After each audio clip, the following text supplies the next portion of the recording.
You think your income drops in retirement? At 63, one move can backfire hard. A decision you make today could secretly raise your costs years later. Almost nobody sees it coming. Most people move through their early 60s believing they are finally entering a simpler phase of life. Work pressure is gone, income often drops, and financial decisions feel less urgent. What almost nobody realizes is that age 63 is not just another year. It is a turning point where financial decisions start getting recorded in a way that affects future costs, especially Medicare.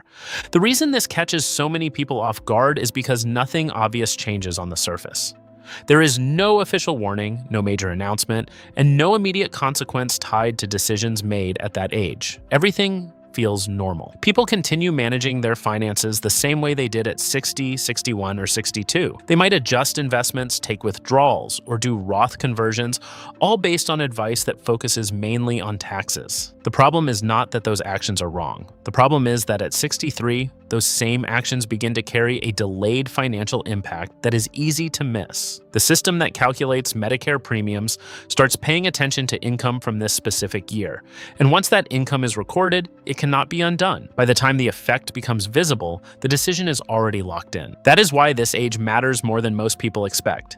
It is not about doing something unusual. It is about doing something ordinary at the wrong time without realizing the long-term cost attached to it. Understanding the 2-year look-back rule. To see why age 63 is so critical, it is necessary to understand how Medicare actually calculates premiums. Most people assume that what they pay is based on their current financial situation. That assumption sounds reasonable, but it is not how the system works. Medicare uses what is known as a 2-year look-back rule. This means that the premium a person pays in any given year is based on the income reported on a tax return from 2 years earlier. This single detail changes everything about how financial decisions should be timed. For example, when someone enrolls in Medicare at 65, the premium they pay during that first year is based on their income at 63. It does not matter what their income looks like at 64 or 65, the system is already locked onto that earlier year. This creates a disconnect between what someone experiences financially and what Medicare uses to calculate costs. A person may have reduced income after retiring, but if income was higher at 63 due to a one-time decision, Medicare still uses that higher number. That is where confusion and frustration begin. The real issue is that this rule is not widely emphasized during financial planning discussions. People are told to manage income efficiently, but they are rarely told that the timing of that income matters just as much as the amount. How income at 63 triggers higher Medicare costs. Once the look-back rule is clear, the next step is understanding how income levels affect what Medicare charges. This is where the concept of IRMAA comes into play. The income-related monthly adjustment amount increases Medicare premiums when income crosses specific thresholds. The important detail here is how those thresholds work. They are not gradual. They are structured in tiers, and crossing from one tier to another results in a full jump in premium costs. It does not matter if the income exceeds the threshold by a small amount. The entire higher premium applies once that line is crossed. This is where people run into trouble. A retiree might decide to convert funds from a traditional IRA to a Roth IRA at 63. From a tax standpoint, this can make sense, especially if income is low and tax brackets are favorable. However, that conversion increases total income for the year. If that increase pushes income past an IRMAA threshold, the result is a higher Medicare premium 2 years later. The retiree may have paid little or even no tax on the conversion, yet still ends up paying more for Medicare because of how income is calculated for that specific purpose. This separation between tax outcomes and Medicare outcomes is one of the biggest reasons people get caught off guard. They focus on one system and do not realize another system is reacting to the same decision in a completely different way. The real financial impact most people never expect. The difference in Medicare premiums between income tiers is not small. For individuals and especially for couples, the increase can add up to thousands of dollars per year.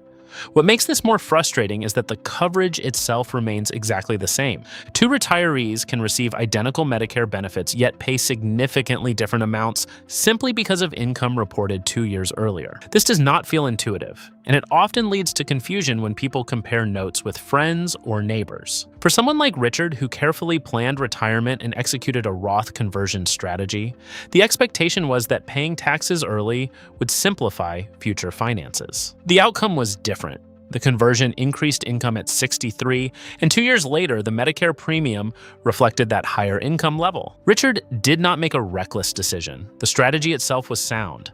The timing created the issue.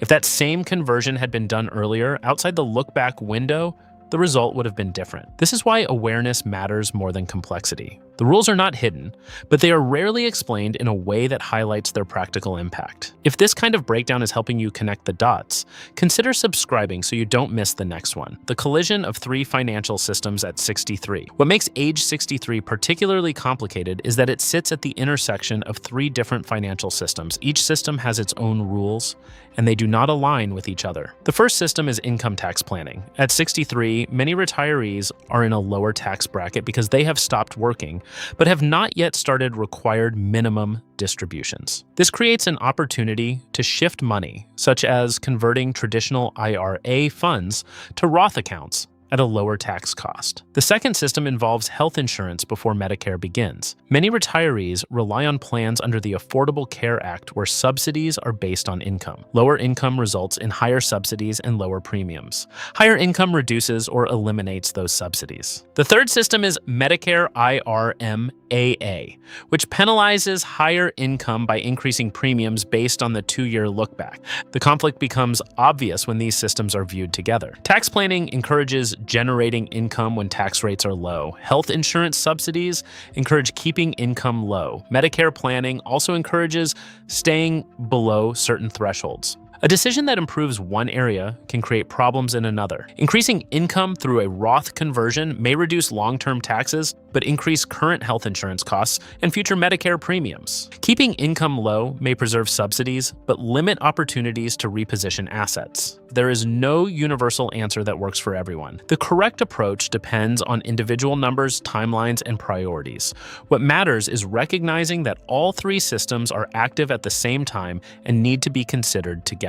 Why timing matters more than the strategy itself. One of the most overlooked aspects of retirement planning is timing. Many strategies are presented as universally beneficial, but their effectiveness depends heavily on when they are executed.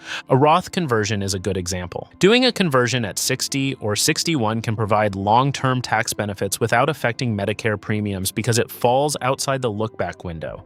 The same conversion at 63 has a direct impact on future premiums. The strategy itself does not change, the timing does. That timing determines whether the outcome is purely beneficial or comes with an additional cost. This is where many retirees make unintentional mistakes.